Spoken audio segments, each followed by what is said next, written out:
So congratulations on everything you've been doing. You signed a ban on abortion after 6 weeks in Florida. Would you do the same as president nationally? Well, I'm very proud to say Kim Reynolds is here, and she signed a great heartbeat bill today. We were able to do that in Florida. We had a lot of opposition to that. I'm proud to have been a pro-life governor, and I will be a pro-life president. So, I mean, of course I want to sign pro-life legislation. I think it's something that we need to develop a culture of life in this country.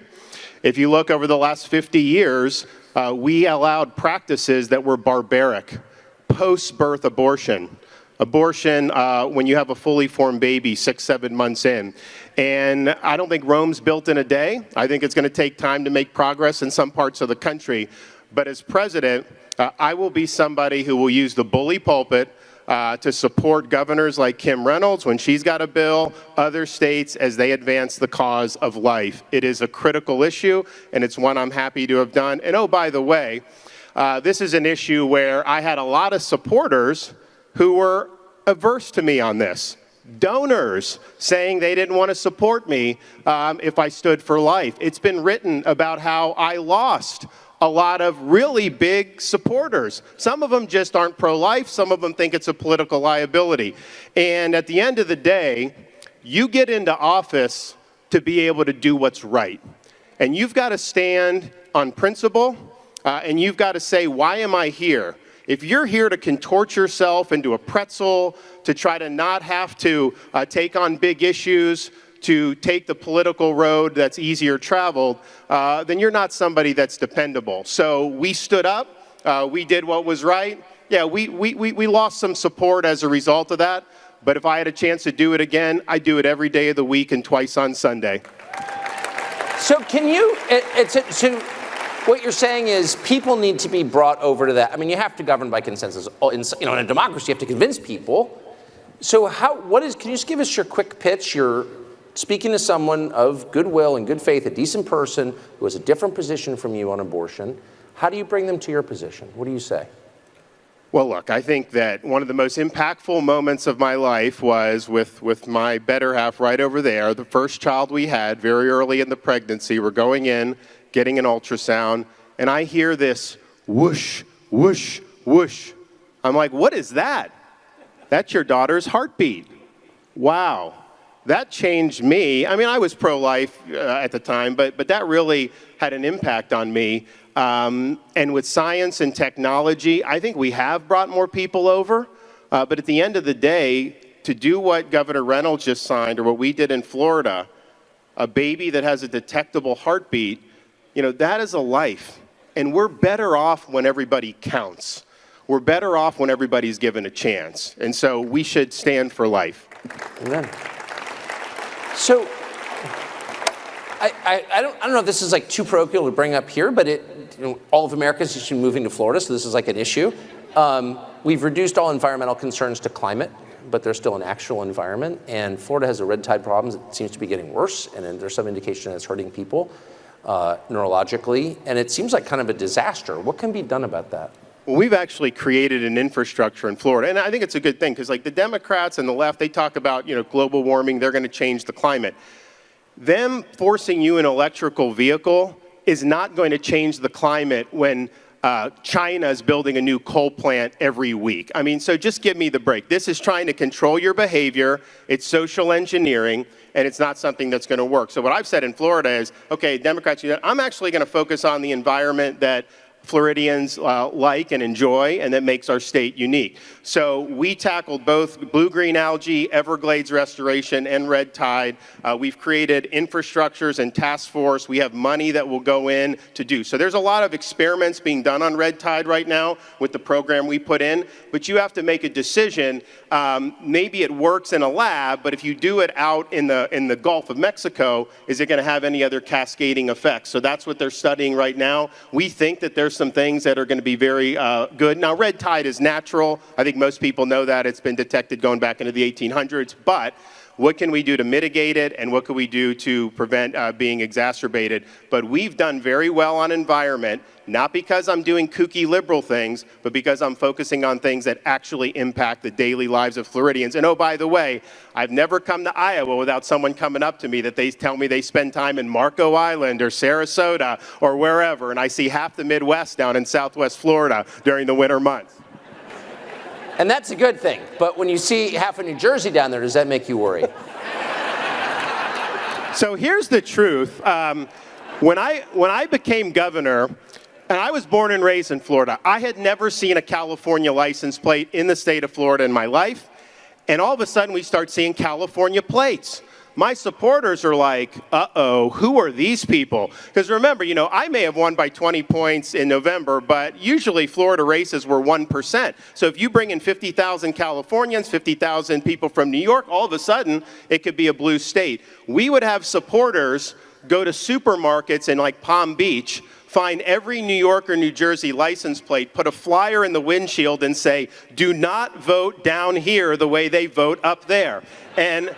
But what ended up happening was, I think we drew people who believed in what we were doing. It wasn't just these were liberals who just wanted no state income tax. There may have been some of those, but I think most of these people said, you know what? Florida's a free state. I'm not dealing with these lockdowns. Florida has kids in school. I'm not going to not have my kids be able to be in school. Florida has a 50-year low in the crime rate. I don't want to see rioting in my neighborhood. So there were a whole bunch of reasons why people did it, but the political orientation of it actually turned out pretty good. So you're getting the good ones.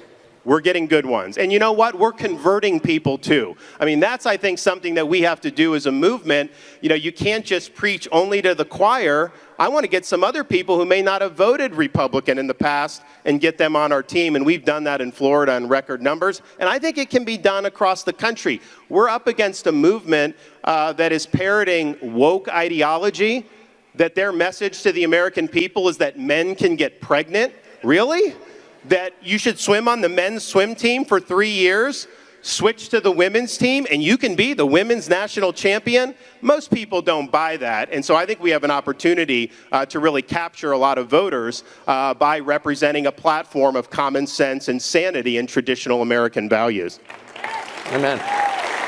So as president, you'd be in charge pretty much single-handedly of America's foreign policy. So with that in mind, I have to ask you about Ukraine. So in the spring, you described the war in Ukraine as a, quote, territorial dispute. You issued a statement saying it was a territorial dispute that was not central to America's national interest. There was an outcry over this, and then pretty soon after you seemed to change your view and describe Putin as a war criminal and say that it was central to America's foreign policy. Why did you change, and where are you now? So the last part I did not say. I served in Iraq during the Iraq campaign in Fallujah. I was attached to U.S. Navy SEAL Team 1. And remember, it started on WMD. Then we had al-Qaeda in Iraq. Then it was create a democracy. Then it was that. And so the lesson that I learned from there is if you're going to commit to do military, whether it's aid or whether it's troops, you need to have a concrete idea of what you're trying to achieve. And so from the time I got out of the sandbox and landed back in the United States 15 years ago until the present, I've always felt that. And so my critique of the DC foreign policy elite is that they are doing a blank check policy without telling us when we will have achieved our objective. And I believe that today, and I believe that then. Now, because you dissent from the DC foreign policy elite, they then try to smear you and say, oh, you must be for Putin. I've always thought Putin's a bad guy. I still think he's a bad guy. But that's a separate question for a leader who's got to look at the world in very clear-eyed glasses. You know that it's not all peaches and cream out there. And you have to make a judgment about what's in America's national interest. And so that's the position that I believe. And I also believe that I wish the DC elites cared as much about our border as they do about the Ukraine-Russia border. Because there's people pouring into this country. We have people dying from fentanyl overdose. The cartels are running the show. And what I've said is this is something on day one, declare a national emergency, mobilize all resources, including the military, stop the invasion, yes, build the wall, but most importantly, authorize the Border Patrol, authorize our military to deal with the cartels. If they're breaking into our country, bringing product, if I'm in charge, that's going to be the last thing they do because they're going to end up stone cold dead. Amen. So what, we just go back. No, so, but you had a great critique. So what is the goal, do you think, in Ukraine? When do we know we've achieved it? They will not define it. And what do you think it should be? I think the goal should be to have a sustainable peace in Europe. Okay, we don't want there to be war breaking out. There have been a lot of people that have been killed, displaced. It's a horrible thing. But you have to provide a articulation of where you're going to go to get there. And my fear is right now is they're basically doing an open-ended conflict. This is going to be a multi-year quagmire. There's going to be a lot of people that are going to die, and there's not going to be much facts change on the ground. And the dispute at this point, or the war at this point, is not whether Ukraine's government is going to fall. They're fighting over territory on the far eastern part of the country between Russia and Ukraine, and that's kind of where this is at. So the question is, okay, how do you get that to where we can stop this? And also, from our national interest, this is humiliating for our country that we're running out of ammunition. They're now trying to mobilize troops, U.S. troops, to go to Europe when we have a major threat in the Indo-Pacific, the Chinese Communist Party, who they're basically given a free pass to. As president, I would prioritize the threats to our national security. The top threat to this country is China. It's China's ambitions, it's China's industrial capacity, it's the CCP's ability to pollute our culture, impact our universities. Incidentally, in Florida, we got rid of the Confucius Institutes that they put in universities. We cracked down on them being able to do research dollars to our universities, and we banned any purchase of land by the CCP in the state of Florida. So given that the thing, though, you have to do what's based on our interests. You can't subcontract out our interests to a foreign leader.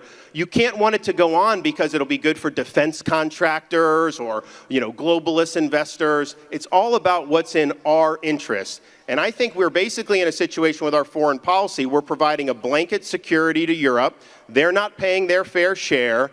And we're not doing what we need to do to project power in the Pacific. At the end of the day, the CCP respects hard power. And I'm concerned that because a strong America can deter conflict, I think a weak America may be on the path to inviting conflict with China. And if we continue to be weak abroad and allow our culture to deteriorate here at home, we can have a situation where our kids or grandkids are studying, memorizing 37 different pronouns in Mandarin, and we can't have that. So we've got to do better as a country. We need to reverse the decline of this country because it is happening very, very quickly. So you inherit this mess a year and a half from now, say, and let's just say it's static, it's where it is right now. What do you do about it? How do you act? One, Europe needs to do more. This is their backyard. We have NATO countries that don't produce support for their own defenses. And we're supposed to do it, and we're taking away weapons and ammo that could go to respond to contingencies overseas. So we would do more in terms of the Pacific. And the goal should be to bring it to a conclusion. You bring it to a conclusion in a way that's a sustainable peace and that doesn't reward aggression. And you have to be able to use different levers that you have. I mean, for example, one of the leverages I would use vis-a-vis Russia is I would do our own energy exploration and send it over to Europe so they don't have to rely on Putin. I would stop giving Iran a free pass like Biden is because they're funding Russia. So we have some ability to use this, but the goal should be we cannot have a quagmire that goes on for years and years. And seeing Biden put those troops there, I can tell you, we cannot have American troops in Ukraine. That is a total non-starter. So why, I mean, you've got a whole Congress, and there are a ton of Republicans there. They claim they run the House. I haven't heard anybody say that. Why? Well, no, I think some of them tried to say that there should be. Yeah, they lost badly. I think they got 33 votes. They did, but I think there are some people that said you need to define the mission before you're able to send any American tax dollars over. And oh, by the way, they haven't even been able to account for all this. So we don't know who's coming across the southern border. We don't know where all the money sent to Ukraine is gone. We don't know whose cocaine it was in the White House. I mean, what's your guess on that? I'm sorry, I mean... Let me put it this way. We have issues in Florida with parents' rights, and they're trying to put pornography in the schools. I think a lot of you have seen this. It's sad that this is the case. We allow the parents to blow the whistle. You can get it out. And our message to people has basically been like, look, adult material does not belong in a fifth grade classroom. You know, if you want to see the pornography, just check out Hunter's laptop. I'm sure you can have that till your heart's content. Is that available in your schools? Hopefully not. My kids are older, I don't know. So how concerned are you that in the wake of whatever the next economic disruption that we're going to face is, and everyone kind of feels like maybe there's something coming, that will wind up with digital currency issued by the central bank? Well, if I am the president on day one, we will nix central bank digital currency. Done, dead, not happening in this country. In the state of Florida, because the Fed has been talking about this. Oh, yeah. And what the Fed said was, well, you know, we wouldn't do it without consulting the legislative and executive branches. Ideally, we would get a law passed. No, no, no, no. That's not how the Constitution says. It's only ideal that you get a law passed. You would have to get a law passed. I don't think Congress would pass that. So I think the Fed may try to do something unilaterally. So what we did in Florida is we basically passed a law that says we do not recognize CBDC in the state of Florida. And I think other states are probably going to follow suit. That will jam their ability to do it through executive action. They don't have authority to do it. There'd be lawsuits and everything. For those who don't know what CBDC is, what they want to do, and this is tied in with like Davos, World Economic Forum, all these people. They want the Fed, they want to get rid of cash. They want no cryptocurrency, and they want this to be the sole form of legal tender. And they have said this publicly at like Davos and these other places. It will allow them to prohibit, quote, undesirable purchases like fuel and ammunition. And so the minute you give them the power to do this, they are going to impose a social credit system on this country. CBDC is a massive threat to American liberty. On January 20th, 2025, it goes to the ash heap of history in this country.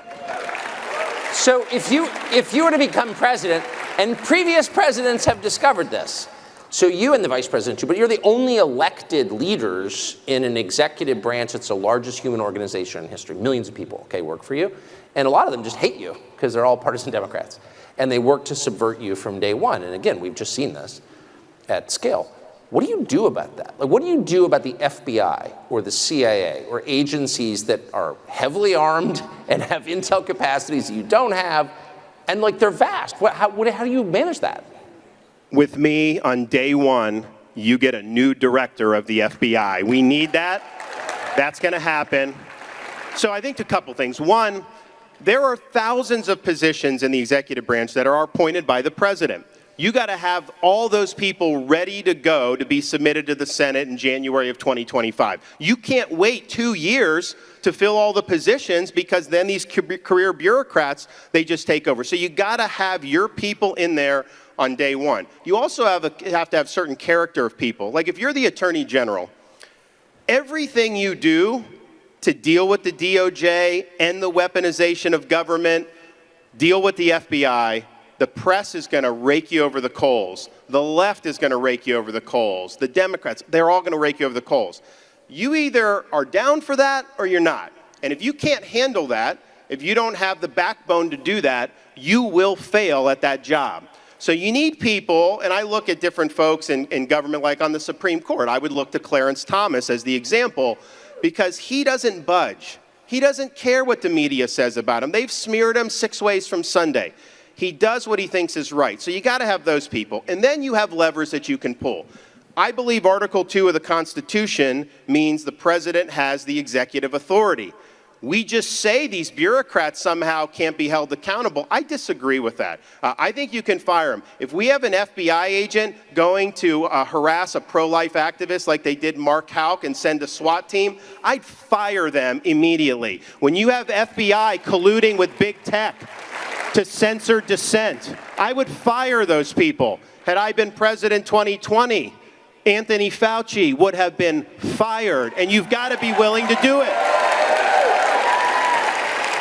I mean, the censorship regime in place during the last presidential election, and by the way, I think it remains in place in the federal agencies, telling information providers, the social media companies, what they can and cannot run. No one's been held accountable. Meanwhile, Julian Assange is still in prison thanks to our efforts. Would you pardon him, and would you hold those people who are violating the First Amendment accountable? So these people that violated the First Amendment, yeah, they need to be held accountable for that. People died as a result of that because they were censoring truthful information about COVID that if people would have adopted those policies, the country would have been better off. Individual states would have been better off. And so I think it had a profound effect. The fact that they censored dissent on COVID meant some kids got locked out of school for a year. The fact that they censored dissent on COVID meant that some people took some of these booster shots when they didn't need to, and they ended up having an adverse reaction. So it had major, major impact. So I think not just with the censorship, I think everything involving COVID, I think there needs to be major, major accountability, because if there's not, if you don't have a reckoning, they are going to do it again. They are going to do it again. Now, in terms of using pardon, my goal is to end the weaponization of government. And that involves firing people. It involves taking parts of the DOJ and putting them in other states. Iowa, if you guys want a part of the DOJ, I'll send it out here, send it to Alabama, wherever. And we're going to do that. We're going to take power out of Washington. But part of what you need to do, if you have a two-tiered system of justice, you need to make sure if there's some people that got away that shouldn't have, they need to face the music. And if there are other people that are getting targeted through abuse of government, then there needs to be use of the pardon power. So the day after the election, we're going to open up an ability for people to submit applications, ask for the pardon based on whether they were treated dissimilarly or whether the government mobilized against them. And so we're going to do it the front end of the administration. I'm not going to wait till my last day in office. Do it the front end. And if people are doing that, and that's part of ensuring a single standard of justice, we will be willing to use the pardon power. It's going to be done on a case-by-case basis because I'm a governor and I've actually had to look at these things, and you owe it to everybody to do that. But we will be issuing pardons, and that'll be determined based on the facts and circumstances at the time. We know that the U.S. government reads the private communications of American citizens by the tens of millions without a warrant. And everyone knows this. It's been revealed. They've admitted it. And no one has moved to stop it. Do you think that there's a good reason to allow this? How can that be? No. I mean, I think the federal government has a responsibility to protect us from foreign threats. We're going to have intelligence capabilities overseas, but to turn those on our own citizens, especially with this government's behavior, is totally untenable. I am going to go in and declassify or put as much stuff out as I can. I think that you guys have a right to know things that happened 60, 70 years ago that the government's kept under wraps. Now, obviously... What?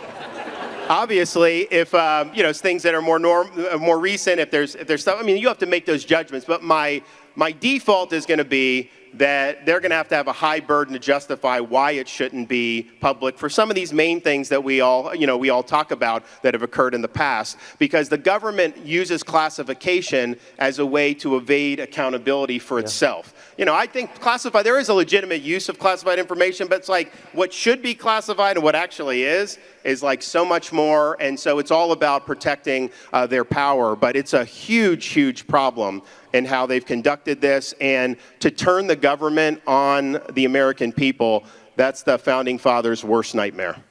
So let me just end with a shallow question based on speculation. Do you think Biden will be the Democratic nominee? Honestly, I go back and forth because as an incumbent president, unless he's willing to step aside, I don't think they can get him out of there. On the other hand, I'm fully prepared to have a Florida-California showdown and let the people choose what's the better vision for the United States of America, because I'm very confident that the freedom in Florida is what more people would choose rather than the public defecation on the streets of San Francisco. Governor Ron DeSantis, thank you very much. Thank you. God bless.